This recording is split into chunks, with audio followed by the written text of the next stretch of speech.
Hello students, welcome to my channel PCM core by Rahat sir पर। देखिए बच्चों, अगर आपको मैथ से डर लगता है तो बिल्कुल भी डरने की जरूरत नहीं है, क्योंकि अब आप सही जगह पर हैं। और यहाँ पर हम मैथ्स की एक से एक इजी ट्रिक से क्वेश्चंस को सॉल्व करना बताएंगे। या आज हम class 10th maths chapter 1 real number के वो मोस्ट इंपॉर्टेंट क्वेश्चन लेकर के आए हैं जो पिछले 10 सालों में बार बार रिपीट हुए हैं और हमेशा आगे भी आएंगे। 99% चांस है कि इसके क्वेश्चन नंबर जो हम बताने जा रहे हैं उसका 10 और 8 क्वेश्चन इतना इंपॉर्टेंट है कि वो 99% चांस है कि आपके एग्जाम में आएगा। इसलिए वीडियो को स्किप नहीं करना है और हमने हर टाइप का एक क्वेश्चन सेलेक्ट किया है। इस बात की 100% गारंटी है कि इससे हट करके क्वेश्चन नहीं आएगा आपका। इसलिए आप इन क्वेश्चंस के साथ लगातार पूरी वीडियो को देखिएगा। और हमने आगे भी लिख दिया है कि किस सन में कौन से बोर्ड में आया है, चाहे वो बच्चे सीबीएसई बोर्ड के हों, यूपी बोर्ड के हों या आईएससी बोर्ड हो। हर बोर्ड के लिए, एमपी बोर्ड हो, बिहार बोर्ड हो, सभी बोर्ड के लिए ये क्वेश्चन बहुत इंपॉर्टेंट है। इसलिए शुरू करते हैं। सबसे पहले हमारा एचसीएफ निकालना है। आपको एचसीएफ दिया हुआ है 9 और एलसीएम फाइंड करना है इसका। देखिए बच्चों, इसका बहुत सिंपल फार्मूला होता है, एचसीएफ इंटू एलसीएम बराबर first number into second number. ये इसका फार्मूला होता है। अब हमारे पास एचसीएफ दिया हुआ है 9 इंटू एलसीएम हमें फाइंड करना है। फर्स्ट नंबर हमारे पास है 306657। 9 से इसको डिवाइड कर देंगे तो एलसीएम हमारा हो जाएगा 306 इंटू 657 अपॉन 9। देखिए बच्चों, ये 3 से बहुत सिंपली कट रहा है। 3 3 जा 9 और यहाँ 3 1 जा 3, 3 2 जा 6, फिर 3 से काट देंगे। 3 1 जा 3, 3 3 जा 9, 3 4 जा 12। अब आपको बस मल्टीप्लाई कर लेना है।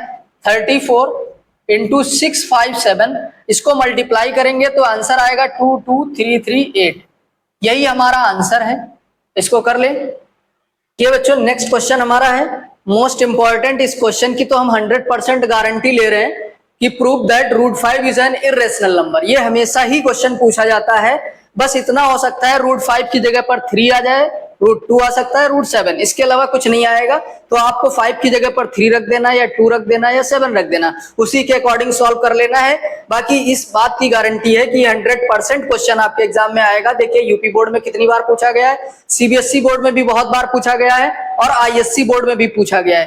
इसलिए शुरू करते हैं इसको। सबसे पहले देखिए बच्चों, ये हमारा इरेशनल नंबर है। हम इसको लेट कर लेंगे rational. Let root 5 is a rational number. देखिए बच्चों, रैशनल नंबर वो होता है जिसको हम P अपॉन Q के फॉर्म में लिख सकते हैं। और HCF P और Q का क्या होना चाहिए? 1।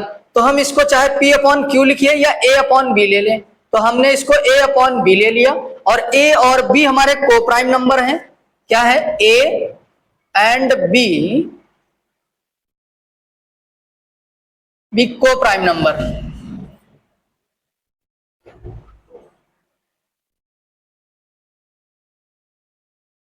को प्राइम नंबर है, मतलब HCF इसका क्या है? 1। जो नंबर को प्राइम होते हैं उनका HCF क्या होता है? 1। और दूसरी का बात यह है कि B हमारा 0 नहीं होना चाहिए बच्चों। अगर डिनोमिनेटर 0 हो जाएगा तो ये इनफाइनाइट हो जाएगा, इसलिए B की वैल्यू 0 नहीं होनी चाहिए। अब देखिए आपको क्या करना है, क्रॉस मल्टीप्लाई करना है। तो इससे हो जाएगा root 5 B equal to A, ये इधर चला जाएगा। फिर हम क्या करेंगे, squaring on both side.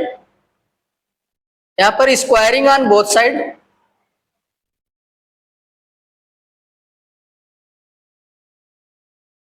Square कर दें तो ये हमारा आ जाएगा 5B स्क्वायर बराबर A square.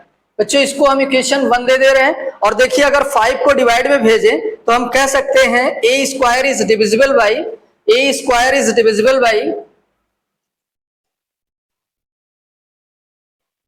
5, hence A is also divisible by 5। देखिए अगर A स्क्वायर 5 से डिविजिबल है तो A भी 5 से डिविजिबल होगा। फिर हम यहां नाउ अब हम देखेंगे A बराबर हम नया कांस्टेंट लेट कर लेंगे। लेट A बराबर 5C।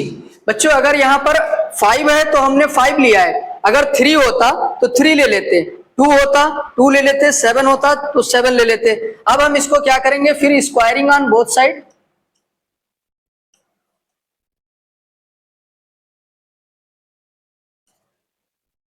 स्क्वायर करेंगे तो ए स्क्वायर बराबर हमारा क्या हो जाएगा 25c स्क्वायर। इसको हम सेकंड कंडीशन दे रहे हैं। देखिए इसमें ए स्क्वायर 5b के बराबर है, ए स्क्वायर की जगह पर यहां पर हम 5b स्क्वायर रख देते हैं, तो ये हमारा हो जाएगा 5b स्क्वायर बराबर 25c स्क्वायर। 5 से इसको काट देंगे, 5 5 जा 25, तो b स्क्वायर बराबर हमारा क्या आ जाएगा 5c स्क्वायर। अब देखिए अगर हम यहां से 5 को डिवाइड में भेजें तो b square is divisible by 5 हो जाएगा, मतलब b square is divisible by 5, so b is also divisible by 5। अगर b स्क्वायर 5 से डिविजिबल है तो b भी 5 से डिविजिबल होगा। इसका मतलब अब यहां पर एचसीएफ इसका क्या आ जाएगा 5, HCF of a and b is 5। जब a और b दोनों 5 से डिविजिबल हैं, यहां पर हमने कहा a भी 5 से डिविजिबल है, b भी 5 से डिविजिबल है, इसका मतलब a और b में कॉमन हमारा क्या हो जाएगा 5। जबकि हमने ऊपर कहा था a और b किसी से डिविजिबल नहीं है, मतलब इसका एचसीएफ क्या है 1 है। इसलिए हम कह सकते हैं a and b have at least 5 as a common factor, but this contradicts our assumption, क्योंकि जो इसमें ये विरोधाभास है, क्योंकि हमने जो लेट किया था वो गलत लेट किया, हमने एक इर्रेशनल नंबर को रेशनल लेट किया, इसीलिए ऊपर एचसीएफ 1 आ रहा है, यहां पर एचसीएफ क्या आ जा रहा है 5, इसीलिए ये एजम्पशन हमारा जो लेट किया वो रॉन्ग है, hence our assumption is wrong. Root 5 क्या हो जाएगा हमारा इर्रेशनल। बहुत ही इंपॉर्टेंट क्वेश्चन है बच्चों। नेक्स्ट क्वेश्चन बच्चों देखिए, prove that 3 + 2 √5 is N irrational. ये क्वेश्चन भी बहुत इंपॉर्टेंट है, आप देख सकते हैं यूपी बोर्ड में कितनी बार आया है और सीबीएसई बोर्ड में भी बहुत बार आया है, इसलिए बहुत इजी क्वेश्चन है। जैसे अभी इससे पहले क्वेश्चन किया सेम वैसे ही ये भी हो जाएगा। इसमें भी इर्रेशनल प्रूव करना है, जिस क्वेश्चन में भी इर्रेशनल प्रूव करना है आपको उसका उल्टा लेना है, रेशनल लेट करना है। Let 3 + 2 √5 is a rational number. अब अगर ये रेशनल नंबर है तो हम इसको a/b के फॉर्म में लिख सकते हैं, तो 3 + 2 √5 इक्वल टू हम क्या लिख लेंगे a/b। और यहां पर HCF of a and b क्या है a एंड b 1 ले लिया, क्योंकि कोप्राइम नंबर है ये भी, और but b is not equal to 0। इस बात का ध्यान रखेंगे b 0 नहीं हो सकता है। 3 को उधर ले जाइए तो ये हो जाएगा 2 √5 बराबर क्या हो जाएगा a/b - 3। अब यहां पर हम एलसीएम ले लेंगे नीचे, तो ये हो जाएगा b, ऊपर हो जाएगा a - 3b। इसको डिवाइड में भेज देंगे, 2 √5 है, 2 को डिवाइड में भेजिए तो √5 बराबर हमारा आ जाएगा a - 3b / 2b। बच्चों देखिए अगर हमारा a - 3b / 2b रेशनल है तो √5 भी रेशनल नंबर होगा, बट हम जानते हैं कि √5 एक इर्रेशनल है, कभी भी एक रेशनल एक इर्रेशनल कभी बराबर नहीं हो सकते हैं, इसलिए हम इसको लिख लेंगे if a - 3b / 2b is rational then √5 is also rational.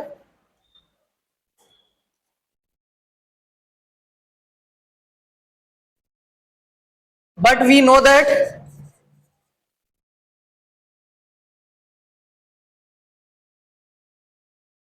√5 is irrational,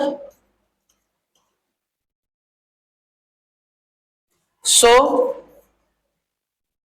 3 + 2 √5 भी क्या हो जाएगा, अगर √5 इर्रेशनल है इसका मतलब हमारा नंबर ये क्या बन जाएगा, सो 3 + 2 √5 इज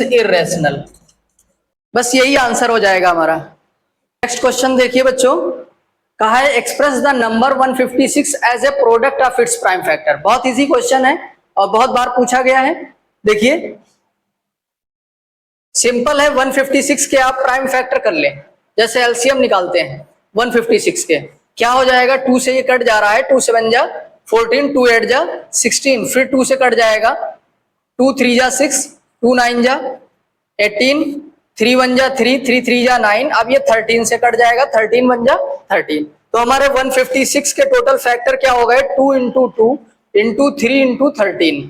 तो इसको हम ऐसे भी लिख सकते हैं 2 की पावर 2, क्योंकि दो बार है, और 3 इंटू 13, यही हमारा आंसर हो जाएगा। इसी को कहते हैं product of its prime factor. Next question देखिए बच्चों, what is the maximum exponent of 5। ये क्वेश्चन अक्सर बच्चे गलत कर देते हैं, क्योंकि एक्सपोनेंट नहीं लिखेंगे, प्राइम फैक्टराइजेशन ऑफ दिस, इसके प्राइम फैक्टराइजेशन में 5 की एक्सपोनेंट पूछी गई है।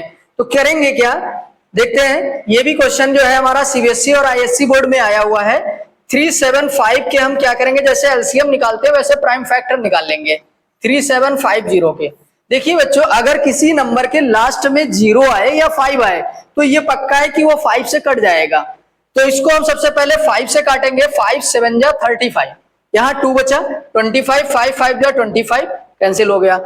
5 से फिर करेंगे, 5 1 जा 5, 5 जा 25,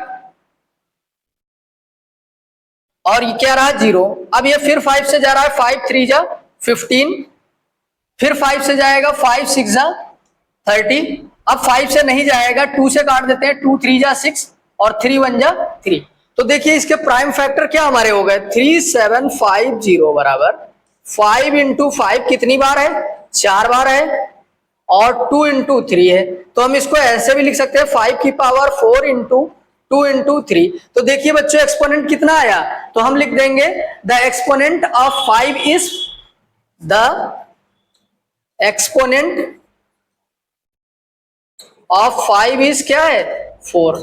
इतना। नेक्स्ट क्वेश्चन देखिए बच्चों, देखिए ये क्वेश्चन कितना आसान है। Find the HCF of the smallest prime number and smallest composite number. अब जिसको प्राइम नंबर और कंपोजिट नंबर पता होगा आसानी से क्वेश्चन कर लेगा। तो बताइए बच्चों स्मॉलेस्ट प्राइम नंबर क्या होता है, कमेंट करिए। Smallest prime number,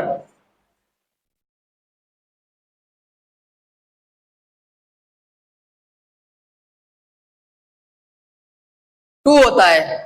smallest prime number हमारा क्या होता है, 2, और स्मॉलेस्ट कंपोजिट नंबर क्या होता है,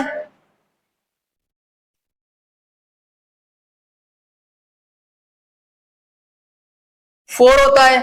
अब देखिए smallest prime number, smallest composite number, पहली बात तो ये समझ लेना प्राइम नंबर क्या होते हैं, जिनके ओनली 2 फैक्टर होते हैं वो नंबर हमारे प्राइम नंबर होते हैं, और कंपोजिट नंबर हमारे वो होते हैं जिनके मोर देन 2 फैक्टर होते हैं, इसलिए ये 4 है।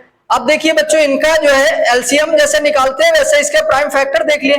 तो 2 का हम डायरेक्ट जानते हैं, 2 1 जा 2, और 4 का लिखेंगे तो 2 2 जा 4। तो इन दोनों का एचसीएफ क्या हो जाएगा, 2। तो यही हमारा आंसर हो जाएगा, एचसीएफ ऑफ 2 एंड 4 इज 2, यही आंसर आ गया। चलिए नेक्स्ट क्वेश्चन देखिए बच्चों, ये क्वेश्चन है चेक वेदर 6 की power can and with the digit 0 for any natural number n। जहां पर n कोई भी नेचुरल नंबर है, क्या ये कभी 0 से एंड हो सकता है। देखिए बच्चों, जो नंबर 2 और 5 का प्राइम फैक्टर होता है वो 0 से एंड हो सकता है, लेकिन 6 की पावर n ये इसके प्राइम फैक्टर अगर करते हैं तो 2 और 5 नहीं आएगा। जैसे हम करके देखते हैं, 6 की पावर n, 2 इंटू 3 की पावर n, इसको लिख सकते हैं 2 की पावर n और 3 की पावर n। क्या ये इसमें 5 का फैक्टर आ रहा है, अगर कोई नंबर 2 और 5 दोनों का फैक्टर हो तभी हम कहेंगे कि ये 0 से एंड हो सकता है। तो हम लिख, देखिए प्राइम फैक्टर हमने कर लिया है, it contains 2 but not prime factor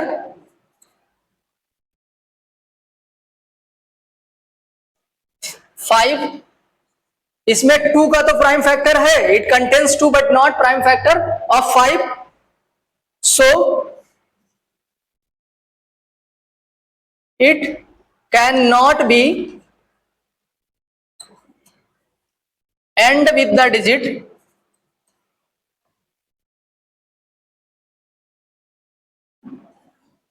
0।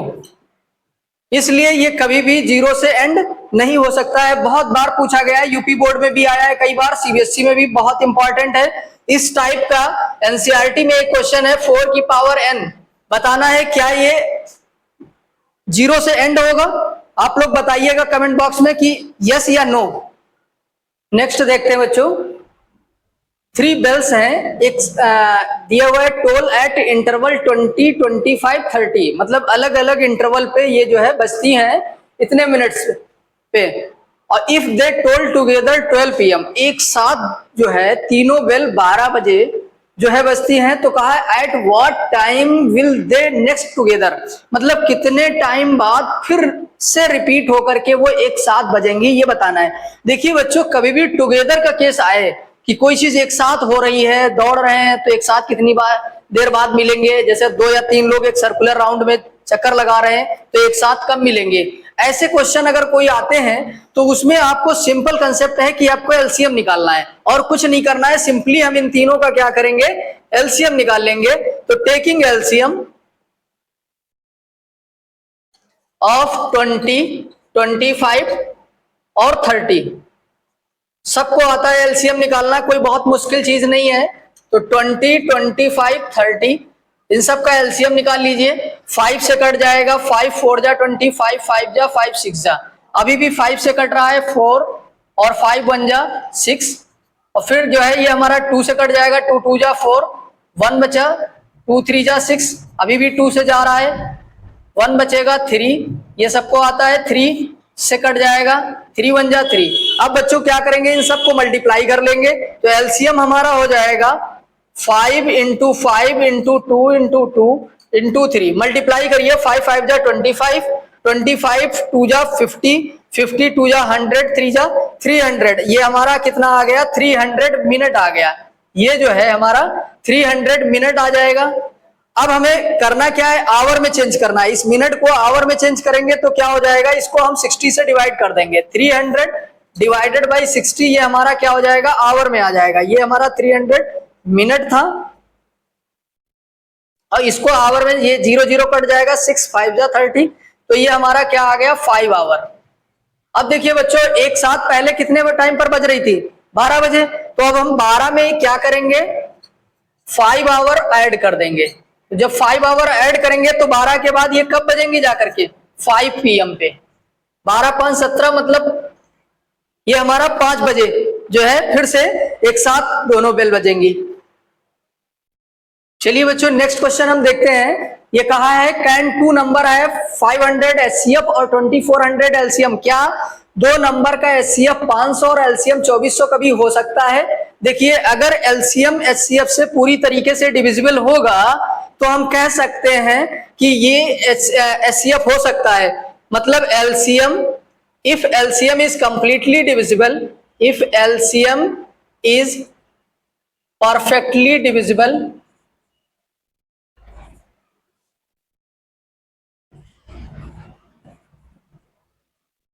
Perfectly divisible by HCF, then हम कह सकेंगे कि ये एचसीएफ है। तो ये हमारा हो जाएगा एलसीएम अपॉन एचसीएफ, डिवाइड करेंगे LCM, because LCM is not divisible by HCF. LCM HCF से कंप्लीट डिविजिबल नहीं है, इसलिए ये कभी भी एचसीएफ नहीं हो सकता है। अब हम नेक्स्ट क्वेश्चन देखते हैं और लास्ट बहुत ही इंपॉर्टेंट क्वेश्चन है, find the largest number which divides this leaving the remainder this. देखिए बच्चों, ऐसे क्वेश्चन कभी भी आए हैं तो इनमें सबसे पहले आपको क्या करना है, रिमाइंडर को माइनस कर देना है और उसके बाद एचसीएफ निकाल लेना है। बहुत ही इंपॉर्टेंट क्वेश्चन है, कई बार बोर्ड एग्जाम में पूछा गया है। देखिए, यूपी बोर्ड और सीबीएसई दोनों में आया हुआ है। कैसे करेंगे, सबसे पहले आप इसको माइनस कर लीजिए, 5 कितना बचेगा 65, और 125 में से आपको 8 माइनस करना है तो 117 हो जाएगा। अब हमें इन दोनों का क्या करना है, एचसीएफ निकालना है। 65 और 165 को हम लिख सकते हैं 13 इंटू 5, और फिर क्या हो जाएगा 117 का देखें, 13 9 जा 117, तो 13 9 को हम 3 इंटू 3 लिख सकते हैं। तो ये हमारा क्या हो जाएगा 13 HCF हो जाएगा। हम लिख देंगे दैट इज HCF 65 और 117 का कितना हो जाएगा 13। यही हमारा आंसर है। उम्मीद है बच्चों क्वेश्चन अच्छे से समझ में आ गए होंगे। अब वीडियो को लाइक कर दीजिए, चैनल को सब्सक्राइब कर दीजिए। Thank you.